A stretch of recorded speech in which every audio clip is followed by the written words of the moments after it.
Hello students, welcome back to our channel. I like it. How are you my students? Drop a message in the comment section and आगे बढ़ने से पहले like share and subscribe करना ना भूलें। तो चलिए स्टार्ट करते हैं आज का टॉपिक जो special English class 10th MP board की बुक से लिया गया है। चैप्टर का नाम है poem. It's a poem goodwill. So students सबसे पहले चलते हैं इंट्रोडक्शन की तरफ। दिस हिम मतलब श्लोक या स्तोत्र या पाठ, ये जो है ये एक एक्सट्रैक्ट है यजुर्वेद से। यजुर्वेद में चैप्टर 34 से ये लिया गया है। यजुर्वेद को मिला के हमारे पास 4 वेद होते हैं, ऋग्वेद, सामवेद, अथर्ववेद। उन्हीं में से एक यजुर्वेद है जिसमें से हमने ये अपना आज का एक्सट्रैक्ट गुडविल लिया गया है। यजुर्वेद, ऋग्वेद और सामवेद इन्हीं चारों को एंशिएंट बुक्स माना जाता है। जो डेट है वेदास की वो कॉन्ट्रडिक्टरी है। कॉन्ट्रडिक्टरी इन द सेंस कि इनकी जो डेट्स है उसके ऊपर डिसीजन जो है वो क्लियर नहीं है। बाल गंगाधर तिलक ने उसे 4500 बीसी के आसपास का बताया। मैक्स मुलर ने उसे 2500 से 1500 बीसी के आसपास का बताया। वेद जो हैं हमारे वर्ल्ड के सबसे एंशिएंट लिटरेरी वर्क्स, यानी कि लिखित जो एक आप कहते हैं, उसमें वर्ल्ड के सबसे पुराने डॉक्यूमेंट्स या वर्क्स माने जाते हैं। अब ये जो हमारे जो वर्क्स हैं, वेद हैं, ये डेटी यानी कि देवता, क्रिएशन यानी कि इंसान कैसे बन रहा है, इन्वायरमेंट कैसे बन रहा है, और एग्जिस्टेंस, इंसान और इन्वायरमेंट, इन सब की क्रिएशन कैसी हुई, ये कैसे इनकी लाइफ मेंटेन होती है, इन सभी चीज़ों के बारे में हमारे ये जो वेद हैं ये डील करते हैं। ये जो हमारा एक्सट्रैक्ट है इसमें हम जो नई बातें सीखेंगे अब हम उसके बारे में पढ़ेंगे। इस हिम में हम डिवाइन एसेंस, पियरलेस स्पिरिट और डेथलेस फ्लेम के बारे में पढ़ेंगे। डिवाइन एसेंस मतलब किसी भी चीज़ की समरी, डिवाइन यानी कि ऑब्वियसली दिव्य, यानी कि भगवान से या गॉड से रिलेटेड जो भी समरी है उसके बारे में। Peerless spirit in the sense ऐसी आत्मा, अद्वितीय आत्मा जिसके बारे में हमने अभी तक नहीं पढ़ा है, सोल। एंड डेथलेस फ्लेम, ऐसी फ्लेम, ऐसी फायर जो हमारे अंदर है, जो एक्चुअली में कभी जिसकी डेथ नहीं हो सकती है, उसको हम कैसे अपने माइंड में, अपनी विल पावर के रूप में हम उसे जीवात्मा में बढ़ाएंगे और उसे इतना प्रोसेस करेंगे कि हम केवल वही करें जो कि सही है।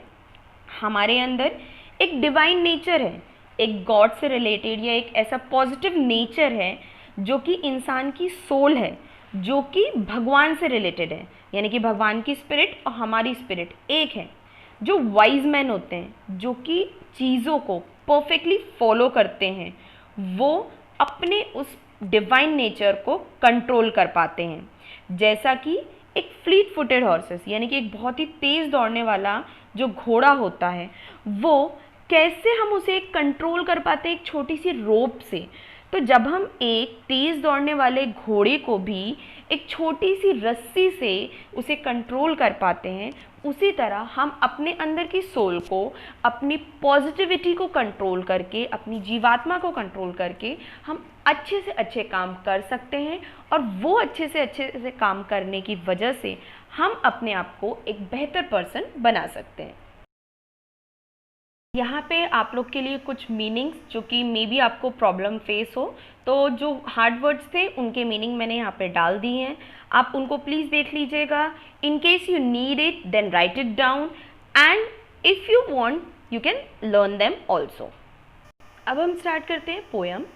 May that by which wise man skillful in rituals, means कि जो वाइज मैन होते हैं, जो रिचुअल्स में, जो कर्म को करने में विश्वास रखते हैं, उसमें परफेक्ट होते हैं। And study in assemblies perform there task, और जो असेंबलीज इन द सेंस चीज़ों को कलेक्ट करने में, चाहे वो थॉट्स हो, पॉजिटिव थॉट्स, या अच्छी चीज़ें हों, अच्छी आदतें हों, उनको स्टेडीली, आराम से, अच्छे से कलेक्ट करने में और अपने कर्मों को, टास्क को परफॉर्म करने में बिलीव करते हैं। दैट पियरलेस स्पिरिट, वो एक आत्मा, एक सोल जो हम सभी क्रिएचर्स में ऑलरेडी अवेलेबल है। जो भी हम जीवित इंसान हैं, हम सब में वो एक पियरलेस स्पिरिट, एक अद्वितीय आत्मा है। हम सब एक दूसरे से अलग हैं, तो हम सब एक दूसरे से अलग हैं, यानी कि हमारी जो सोल है वो सबकी डिफरेंट डिफरेंट है। तो वो सोल जो है वो हम सभी क्रिएचर्स में है। May that my mind resolve on what is good. तो जो राइटर है यजुर्वेद में कहा गया है कि हमारी जो आत्मा ने जो हमसे अच्छा काम करवाया है, हम उसे रिजॉल्व कर सके, हमारा दिमाग ये डिसीजन ले सके कि हम जो कर रहे हैं वो सही है, या अगर हम जो कर रहे हैं वो गलत है, तो हम उसे कैसे रिजॉल्व करें, कैसे सॉल्व करें कि हम जो आगे करें वो केवल और केवल सही ही हो। May that which is deep knowledge, यानी कि जो डीप नॉलेज, जो एक बहुत ही अथाह ज्ञान का सागर हम सभी के अंदर, इंटेलेक्ट, सोच, मेमोरी, याददाश्त, that which is the deathless flame in living beings, यानी कि जो अथाह ज्ञान का सागर है, जो बहुत डीप नॉलेज, बहुत ज़्यादा नॉलेज जो है, जो सोच है, जो मेमोरी पावर है, जो विल पावर है, ये सभी डेथलेस फ्लेम, यानी कि ये तीन चीज़ें एक आग की तरह काम करती हैं किसी भी ह्यूमन बीइंग में, किसी भी पर्सन में। जब ये तीन चीज़ें एक आग की तरह काम करेंगी तभी हम कह सकते हैं कि एक इंसान एक लिविंग बीइंग है, हम ह्यूमन बीइंग हैं। अगर हमें यही नहीं पता होगा कि हमें कितनी नॉलेज है, हमारे अंदर सोच का पावर कितना है, हम कितनी चीज़ें मेमोराइज कर सकते हैं, तो हमारे अंदर डेथलेस फ्लेम नहीं है, वो फायर नहीं है। तो अगर वो फायर हमारे अंदर है तो ये फायर ही है जो ये डिफाइन करती है कि हम लिविंग बीइंग्स हैं, without which nothing what ever is done. क्योंकि इन तीन चीज़ों के बिना, या एक फायर के अंदर, फायर के बिना जो हमारे अंदर है उसके बिना हम कोई काम नहीं कर सकते। अगर हमें नॉलेज नहीं होगा तो हम कोई काम कर नहीं पाएंगे। अगर हमें याद नहीं होगा कि हमने वो काम पहले कैसे किया था तो हमें नहीं पता होगा कि इसे दोबारा कैसे करना है। या नई चीज़ों की सोच रखना इन द सेंस कि जब आपको यही नहीं पता होगा, ऑन द स्पॉट डिसीजंस जब लेने होंगे तो आप कोई नई चीज़ जो है उसे शुरू नहीं कर पाएंगे। इसके लिए उस डेथलेस फ्लेम, उस फायर का, उस बर्न का आपके अंदर होना ज़रूरी है। May that my mind resolves on what is good. और यही सब चीज़ें करके हमारा दिमाग, हमारा माइंड डिसीजन लेगा, रिजॉल्व करेगा कि क्या चीज़ हमारे लिए सही है। May that which guides man like a good charioteer, यानी कि जो हम इंसान हैं, हमें एक अच्छे जो घोड़ा चलाने वाला होता है उसकी तरह हमें अपने दिमाग को भी चलाना चाहिए। घोड़ा चलाने वाला फ्लीट फुटेड हॉर्स को नकेल से, यानी कि रींस से कैसे कंट्रोल कर लेता है। रींस मतलब लगाम या नकेल। तो जब एक घोड़ा चलाने वाला घोड़े को, तेज दौड़ते हुए घोड़े को सिर्फ एक रोप, एक रस्सी से कंट्रोल कर सकता है, तो हम भी अपने दिल को, अपने हार्ट को कंट्रोल कर सकते हैं। उसको स्विफ्ट, यानी कि उसको एकदम आराम से फ्लो में चलाकर उसे एक्टिव बना सकते हैं। फ्लो में चलाने का मतलब ये नहीं कि उसे स्लो कर देना, मतलब उसे फ्रेश चीज़ें सोचने के लिए रेडी रखना और कोशिश करना कि हम अपने दिल को, दिमाग को एक डायरेक्शन में चला सकें। और जब हम ये सारी चीज़ें कर पाएंगे तो हम ये डिसाइड कर पाएंगे कि हम जो कर रहे हैं वो सही है या नहीं। और जब हम ये सारी चीज़ें फॉलो कर लेंगे तब हम ये कह सकते हैं कि हाँ, हमारा माइंड हम अपने द्वारा कंट्रोल कर रहे हैं, हमारा माइंड कोई और कंट्रोल नहीं कर रहा है। जब हम अपना माइंड खुद कंट्रोल करेंगे तब ही हम उसे अच्छे तरीके से चला पाएंगे।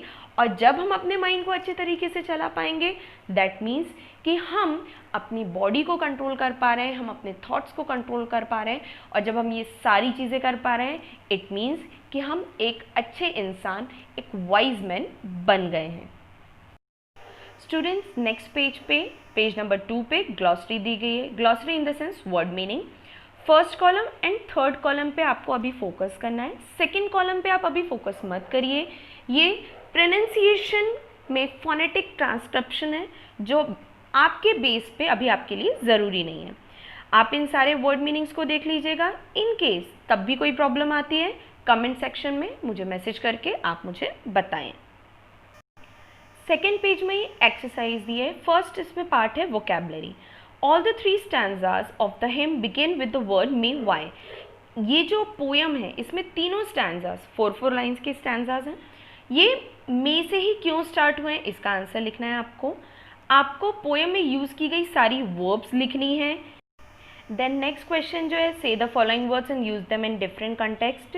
स्पिरिट में माइंड फ्लेम, ये चारों वर्ड्स पोयम में अलग मीनिंग में यूज़ हुए हैं, इनका एक्चुअल मीनिंग अलग होता है, तो आपको वो दोनों मीनिंग्स यहाँ पर ढूंढ के लिखने हैं। इसके बाद answer the following questions in about 25 words. 4 questions हैं, इनके आंसर आपको 25 वर्ड्स में लिखने हैं। इन्हें ट्राई कीजिएगा, आपको सभी के आंसर्स ऑब्वियसली मिल जाएंगे इन द सेंस जब आप चैप्टर रीड करेंगे, पोएम रीड करेंगे, एक बार और वीडियो सुनेंगे तो आपको ये सारी चीज़ें क्लियर हो जाएगी। इन चारों क्वेश्चन के आंसर्स आप ट्राई कीजिएगा। इसके बाद 2 क्वेश्चंस और हैं जिनको आपको 50 वर्ड्स में लिखना है। अकॉर्डिंग टू मी इन दोनों ही क्वेश्चन का आंसर एक होगा जो ईजिली आपको मिल जाएगा, यानी कि आप उसका ईजिली आंसर कर पाएंगे। तो स्टूडेंट्स इन क्वेश्चंस को ट्राई ज़रूर कीजिएगा, बिना ट्राई किए आगे मत बढ़िएगा, अदरवाइज आप भूल जाएंगे। तो पहले इन क्वेश्चंस को अटेम्प्ट कीजिएगा। सो स्टूडेंट्स आज के लिए बस इतना ही। I hope this content is helpful for you. तो अगर आपको ये कंटेंट अच्छा लगा हो तो लाइक, शेयर एंड सब्सक्राइब करना ना भूलें।